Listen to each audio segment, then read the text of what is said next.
Pichincha, em Jacarepaguá. Aí eles falaram assim, ó, nós vamos lá no cemitério do Pichincha, que nós vamos fazer uma macumba dentro do cemitério. E aí eu falei, vamos. Aí fui pra lá. Aí chegamos lá, nesse dia eu tinha que fazer um assentamento. Não sei se você sabe o que que é assentamento.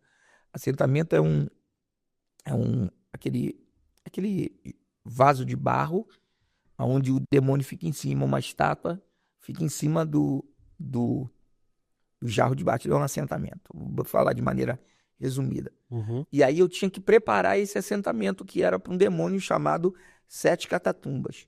Uma entidade que se manifesta chamada Sete Catatumbas. E eu tinha que pegar todo o aparato disso. Aí eu fui com uma lista. Essa lista era: você vai pular 7 covas. Quando você pular a sétima cova, você vai encontrar uma pedra no formato de coração polida. Você vai pegar essa pedra, depois você vai pular mais 3 covas, vai pegar a terra, e tudo isso tinha uma lista de fazer. Uhum. E só a única coisa que faltava era a alça de caixão. A alça de caixão era que faltava para esse assentamento. E aí eu não encontrei, cara, a alça de caixão. E aí eu falei pro Pai de Santo, poxa, eu não encontrei, cara, que dificuldade, tal, tal, tal. Eu vou andando para cá. E o Pai de Santo com a Mãe de Santo foram para lá, e eu fui para a direção oposta deles. E aí eu encontrei uma cova rasa. Essa cova parece que tinha sido enterrado pouco tempo. Hum. E aí o que acontece? Como era rasa, o caixão estava exposto pela chuva. E aí eu vi a alça do caixão. Eu falei, eu vou pisar aqui e vou balançar. O prego é fininho. Eu consigo arrancar essa alça e, e retirar essa alça, porque que só faltava era a alça de caixão. Quando eu estou pisando e balançando a alça de caixão, a alça do caixão, o Pai de Santo manifesta, o demônio manifesta no Pai de Santo e fala, não mexe aí não. Aí eu falo o nome do Pai de Santo, eu falo, pô, não mexe aí não. Por quê? Aí o Pai de Santo manifestado já diz que já não é mais o Pai de Santo, né? Aí já diz, não mexe aí não, porque o que está aí é mais forte do que nós. E aí, queira você acredite ou não, aquela cova era uma cova de um crente. Meu Deus, sério? Porque quando eu mexo naquela cova, nas alças de caixão e balanço, ele fala, o que está aí é mais forte do que nós.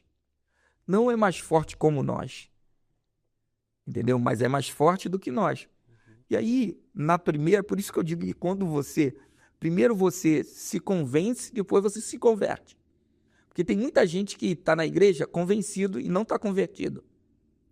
Por isso que Jesus fala aquela passagem assim, vai lá e lava os seus olhos. E aí o cara vai lá, lava os olhos, quando ele vê homens como árvores. Então, eu creio que tem muito crente, tem muita gente que começa com Jesus e na primeira lavada ele vê tudo muito, muito vulto. Uhum. Então, quando eu ouço aquilo, eu falo assim, cara, é mais forte do que nós. Ah, talvez seja magia negra, seja alguma coisa que banda, mas não é outra coisa a não ser isso. Uhum. Só que aquilo ficou martelando no meu coração, cara, um mês, uns 40 dias. Aquilo falando assim, é mais forte do que nós, é mais forte do que nós, é mais forte do que nós. E eu fui com essa mensagem, é mais forte do que nós, é mais forte do que nós. E aí eu chego em casa, faço a macumba, tudo que tinha que fazer no cemitério, chego em casa com um carro cheio de pena, todo sujo. Nesse dia que eu chego, todo sujo. E aí a Janaína tá em casa, saindo para trabalhar, e ela entra no carro cheio de pena. E, e isso no meu coração, é mais forte do que nós, é mais forte do que nós. Aí passou a semana, eu tinha que estar lá na segunda-feira, eu não fui. Tinha que estar lá nos dias, eu não fui. E aí eles mandam um recado mandando eu ir para lá. Quando eu chego lá, eu falo assim, ó, eu não vou mais fazer nada e tal. Ele falou, vai fazer sim, porque se você não for, a gente vai te matar.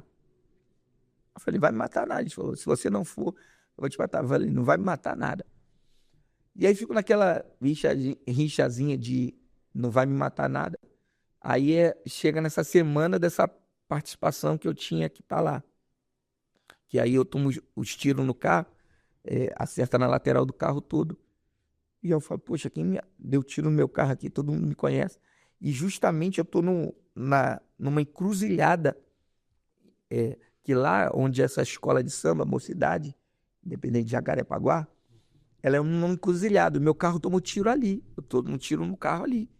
Só que não tem ninguém, todo mundo me conhece, não tem ninguém ali. Quando eu olho assim, saio do carro, olho meu carro tudo com a lateral toda furada de tiro. Eu volto e sento e falo, pô, vou para onde eu tinha que ir, que era lá pro evento. Quando eu sento e ajeito o retrovisor, aquele daqui de cima, eu vejo o Zé Pilintra sentado no banco de trás. Quando eu olho assim para trás, ele desaparece. Aí eu falo, cara, se eu não me consertar, eles vão me matar, porque estão querendo ceifar minha vida. E eu falei, preciso me acertar com o Senhor. E eu preciso me acertar com o Senhor. E aí eu passo aquela semana ali, depois desses tiros, pensativo que eu tenho que me acertar com o Senhor, tenho que me acertar com o Senhor. Aí passam uns 15 dias, eu falo para a Janaína assim, cara, para aceitar Jesus, precisa ter na igreja igual eu fui naquele dia lá? Ela, não, Gustavo, a igreja pode te ajudar a caminhar com Jesus e tal, mas você pode aceitar Jesus em qualquer lugar, inclusive agora. Aí eu vou e me ajoelho, cara, no mesmo lugar onde Deus falou para ela que me restauraria. Aí eu aceito Jesus no mesmo lugar onde ela ajoelhava pedindo para que Deus me salvasse. Olha como é que Deus não deixa ninguém em dívida. Porque se eu aceitasse na igreja, talvez ia ficar em dívida, porque Deus sabia, toda vez que eu ia para macumba, que eu ia para o samba, que eu saía de lá, era ali que ela ajoelhava e pedia para Deus me salvar. E aí Deus fez questão de que eu aceitasse Jesus no lugar do choro, a alegria. Aí eu aceito Jesus ali, no lugar onde ela chorava, e aí depois eu vou para a igreja. Aí eu vou para lá e me conserto, e aí eu começo a fazer essa jornada de que eu preciso ser um novo homem, eu preciso ser um homem em Cristo. Aí eu começo a usar tudo do que eu usava, né, na parte negativa para a forma positiva, e aí todo mundo que tinha problema de sair da religião, de matriz africana, para vir para o evangelho, eu comecei a pegar essas pessoas e falar, deixa eu te ajudar, é assim o caminho. Eu vou te ajudar a ser restaurado através disso. E aí eu pegava essas pessoas, ajudava elas, até elas conseguirem caminhar sozinhas. Então eu fui fazendo o trabalho inverso. Mas detalhe, ainda estava no Tigrão. Isso que eu ia perguntar. Ainda estava no Tigrão. Então, você estava no auge ali? no auge, na crista da onda. E aí imagina, cara, eu fazia o show. E aí o que batia dentro era que eu fazia o show e crente já. Aceitei Jesus, comecei a caminhar. Eu falei, Senhor, não tá dando não, por quê? Porque eu chegava lá, as mulheres caíam em cima, cara. Era muita mulher caindo em cima. E aí eu falei, Senhor, não dá, não dá, não dá. E eu fazia o show, às vezes eu via os demônios nas pessoas, entendeu? Porque a minha visão era aberta, então eu subia. Sabe quando você estava slow motion, assim, tu vinha aquele cenário em slow motion, e eu via as pessoas dançando em câmera lenta, e aí quando elas viravam assim, o rosto delas ficava em caveira, e eu via aquilo, eu falava, e aí dava o flash, eu fazia assim, e voltava. Falei, Senhor, eu tô vendo tudo isso. E aí eu falei, Senhor, não dá para mim aqui, se eu preciso me tirar daqui. E eu não podia sair na época, porque o meu contrato na época para sair era R$750 mil de multa, de rescisão, fora as agendas que eu ia ter que cumprir, né? E eu não tinha esse dinheiro sobrando para poder fazer. E aí eu continuei fazendo show, e aí eu pedi a Deus uma estratégia. Eu falei, Senhor, me dá uma estratégia, porque já que eu tô aqui, tem algum propósito. Eu tô aqui, já que eu tô nessa cadeia, eu tenho algum propósito para eu fazer aqui. Aí Deus falou assim, você vai falar para as pessoas, para as meninas que vierem te assediar, te cantar, que você tem um noivo. Aí eu falei, poxa, se eu falar isso, vai parecer que eu sou homossexual, né? Tem um noivo para as meninas. Aí, tá, Deus me falou isso. Chegou a primeira situação. A menina, e aí, vão ficar e tal, tal, tal. Eu falei, não posso não. Ela falou, não pode por quê? Eu falei, não posso porque eu sou casado. A menina é casada, mas não é capado. Aí a estratégia não deu certo, porque Deus falou para eu falar que é o noivo. E eu não falei. Aí a menina falou, eu falei, não, é que eu sou casado e tal, tal, tal. A menina me perturbou, mas eu não fiquei com a menina, mas já era convertido e tal. E aí, depois que eu me converti, que eu te falei, eu acertei meu plumo ali, todinho. Aí, não dava certo, que todas as vezes a menina falavam. Aí eu falei, Senhor, por que não tá dando certo? Ele falou, porque eu falei pra você falar que tem um noivo. Aí eu falei, vou falar assim. Aí passou, fui um show aqui em São Paulo, a prefeitura de São Paulo, muito, muito cheio. Aí eu fiz o show, aí a menina mais bonita de todas, veio me cantar. Aí ela falou, quero ficar com você, assim, assim, assim. Eu falei, não posso.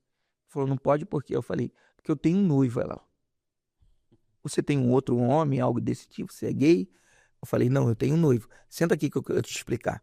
Então, eu sou a noiva de Cristo, eu sou evangélico. E aí, isso, eu comecei a explicar. Eu comecei a usar essa ferramenta ao meu favor. Aí eu comecei a pegar nesse show, assim, as pessoas. Meninas que estavam desviadas do evangelho, diaconisa que muita gente. Aí eu tinha no meu antigo Orkut, as pessoas testemunhando, falando assim, cara, eu estava desviado do Senhor, eu fui com uma intenção e você me falou, e eu fui convertendo isso para o testemunho. Então as pessoas vinham intencionadas de uma maneira, e eu falava de Jesus, falava que ele era meu noivo, sentava e eu fui ganhando gente no show. Só Olha que o só. negócio ficou tão doido que os caras falaram assim, Gustavo, o negócio aqui não é pra tu mais não. E eles falavam, não, porque as garotas entravam no camarim e eles falavam assim, ó, pode se envolver com qualquer um, menos com o Gustavo, porque o Gustavo é Bíblia, ele é crente, então não vai não. E as meninas não vinham. E aí a estratégia já não estava funcionando porque não tinha mais ninguém para evangelizar. E aí foi o tempo, até que Deus preparou uma possibilidade que foi um show que também era em São Paulo. Eles me deixaram de fora. E aí eu estava nos afazeres da igreja e tal, e não fui. Aí eles me ligaram e falaram assim, ó, você não tá no show de agora não, porque você não foi nos ensaios e tal, tá fora. Aí desligou o telefone, falei, tudo bem. Aí fiquei com aquilo. Aí Deus falou, é a hora. Aí eu falei pra Janaína, ó, aconteceu isso, isso e isso. Vou ligar pro empresário agora, se você estiver comigo, eu vou sair do grupo hoje. Aí, ela falou, tamo junto. Aí eu liguei pro empresário e falei, ó, já me deixou de fora? Já vira a galera que eu já não volto mais. Viu que vai fazer com a minha parte aí. Vocês vão comprar minha parte do grupo e tal, tal, tal. Só que, a partir de hoje, eu não subo mais pra fazer show. Hoje é o meu último dia foi meu último show. E aí eu não subi mais. E aí no final ainda me pagaram pela minha parte e tal. Que legal. É um negócio doido, mas foi assim. Aí foi acontecendo a minha vida com o Senhor. Tive a oportunidade de ir a Israel. Fui a Israel em 2009. Aí em Uhum. 2009, lá, um homem de Deus foi usado para falar, porque naquele um dos pagodes que eu fui com o Vaguinho, eu me lembro que na época lá, um desses pagodes que eu fui com ele, o Zé Pilintra pegou na minha mão e falou assim: você vai fazer muito sucesso, tocando pagode, isso, tocando esse instrumento aqui.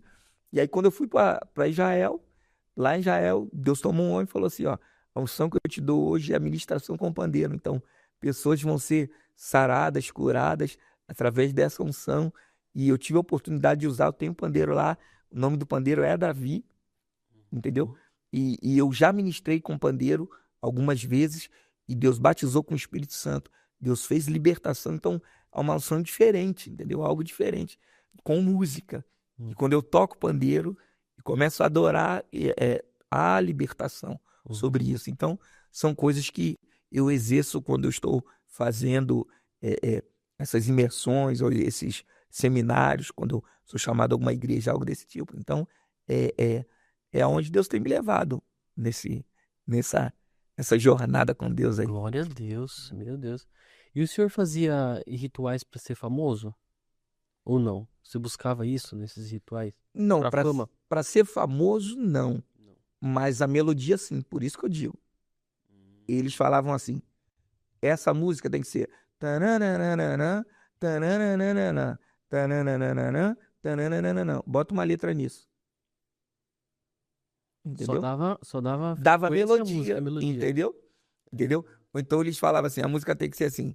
Tandan, tandan, tandan, tandan. Aí, quando produzia, a gente mandava o cara da produção fazer a música, que tivesse essa batida. A gente opinava. Verdade, eu, né?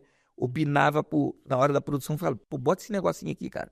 Tandan, tandã, ouvindo o que eles disseram. Por isso que eu digo que existem algumas músicas que elas são consagradas e não vai ter como. Elas fazem sucesso porque elas estão passando por uma consagração. Então, tanto na música, na letra ou na batida, tem uma consagração por trás disso. E aí, por isso que essas músicas explodem de tal maneira que elas ficam no ouvido como um chiclete, entendeu? O Cerol na Mão não teve nenhuma consagração direta, a não ser esse duplo sentido, que tinha uma mensagem subliminar, mas era nossa, espiritual. Vou botar, eu não posso dizer que ela não tem nenhuma espiritualidade por trás, porque tem um demônio da sensualidade ali por trás, é nítido, Sim. mas não tem nenhuma diretamente, onde eles falaram, faz dessa maneira e eu fiz, entendeu? Tem porque a gente tinha uma influência mundana e aí a gente fez nessa linha, pensando desse jeito assim, né? E quando o senhor sai, pastor, a sua vida financeira também muda? Muda pra pior, né? Porque o senhor tá na... Eu ganhava, sai eu fora. ganhava um bom salário, 70, 50, 30 por semana, 1.000. E aí eu saio disso, de uma renda que eu tinha, para ficar dos direitos autorais, entendeu? E aí, pô, cara, o meu dinheiro foi acabando, e aí depois eu fiquei com uma parcelinha que eles me davam por mês, só que eu ainda continuava com o rosto de famoso. Então eu pegava uma van, eu pegava um ônibus e nego, cara, você não é fulano de tal. E às vezes eu botava o boné enterrado na cara e pegava um ônibus, entendeu? E aí eu fui trabalhar de pedreiro, auxiliar de pedreiro, aí depois eu fui auxiliar de obra, trabalhei na autopeça, eu fui fazendo trabalhos que Deus me permitiu fazer, porque é o que eu te falei. Lembra que eu falei, cara, eu vou gravar um CD de gospel funk. Só que Deus falou pra mim, não vai. Eu quero que você estude. Aí eu fui estudar a palavra, fui fazer teologia, formei teologia, fui estudar para ser um servo. Só que aí cai naquela, que muito crente cai. Me converti hoje, larguei tudo. O que eu vou fazer? Então, eu não tive alguém que pudesse me falar, pô, Gustavo, planeja a tua saída do Tigrão. Segura uma rendinha aqui, faça isso, faça isso, faça isso e saia. Eu saí do nada, como um louco, entendeu? Então, eu deixei de ter nada. 6 meses depois, a minha despesa estava vazia, cara. Entendeu? Eu já estava no zero. Então, eu tinha uma despesa muito alta e para compensar tudo isso, eu fui compensando. Depois eu fui baixando, entendeu? E aí, quando eu vi, eu estava sem trabalho, sem emprego, sem expectativa, querendo fazer um montão de coisas, mas sem saber de nada. Eu não tinha um discipulador. Por isso que eu falo que, para a maioria desses caras que hoje são famosos, tem uma fama, é difícil largar porque não tem um orientador. Não tem um cara que hoje eu sou para alguém, entendeu? Porque hoje eu sou para muitos que foram o que eu fui. Então, quando o cara sai, eu falo assim, cara, então vamos planejar aqui. Você está saindo, ele se converteu, quer caminhar com Jesus, então, você tem mais quanto tempo de contrato? Então, vamos construir aqui um aluguelzinho, vamos fazer uma renda aqui, aluga os carros, vai botar no Uber, faça algumas coisas aqui para você se sustentar até você se organizar. Eu não tive isso para mim. Então, eu saí, 6 meses depois eu estava na falência, cara. Entendeu? Pela graça, Deus me levava em alguns lugares, eu pregava a palavra, ganhava uma ofertinha e ia sobrevivendo. Tinha o direito autoral, que era muito legal, tinha a minha parcelinha, que um